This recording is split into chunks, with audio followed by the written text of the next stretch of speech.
یہ کھیل زندگی کا نہ تم سمجھ سکے نہ ہم، کہ آئے کیوں تھے اور سب چلے کہاں گئے۔ صبر کرنے والا کامیابی سے محروم نہیں رہتا، چاہے اسے طویل زمانہ لگ جائے۔ شکست کھانا بری بات نہیں، شکست کھا کر ہمت ہار جانا بری بات ہے۔ میری زندگی کے سب حاصل یا اللہ تیرے کن سے جڑے ہیں۔ ہر آزمائش کے پیچھے اتنا بڑا صلہ ہوتا ہے کہ اگر تم جان لو تو کبھی شکوہ نہ کرو۔ کسی کو اچھے عمل سے خوشی دینا 1000 سجدے کرنے سے بہتر ہے۔ کسی نے بہت خوبصورت بات کی ہے، تم کسی انسان کو برا مت سمجھو، کیا پتہ ویسا نہ ہو جیسا تم سمجھتے ہو۔ حقیقی علم اللہ کے پاس ہے اور تم لا علم ہو۔ حقیقت تو یہ ہے اللہ کے سوا ہر سہارا کمزور اور عارضی ہے۔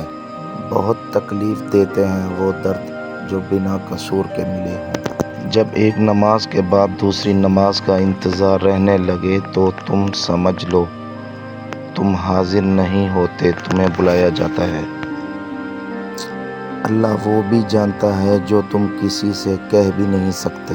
کیا ہی اچھا قول ہے کسی کا، تعلق رہے نہ رہے پر احترام رہنا چاہیے، انسان کا بھی اور اس کے راز کا بھی۔ میں نے وقت سے پوچھا میرا قصور کیا ہے، ہنسا اور بولا تو نے ہر کسی کو اپنا سمجھا۔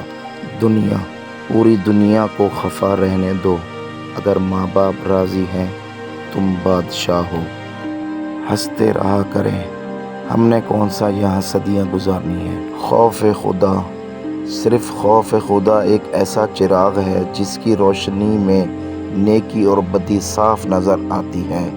اگر انسان کا اخلاق اچھا ہو تو لوگ قبر کا بھی پتہ پوچھتے ہیں۔ تلخ اور بدتمیز، تلخ ہونے میں اور بدتمیز ہونے میں بہت فرق ہے، لیکن کچھ لوگ اس میں فرق نہیں کر پاتے۔ غلط فہمی کا ازالہ صرف اسی صورت میں ممکن ہے جب سامنے والے کے دل میں آپ کے لیے کوئی خاص مقام ہو۔ اخبار کی جھوٹی خبریں انسان خرید کر پڑھتا ہے اور قرآن کی سچی خبر مفت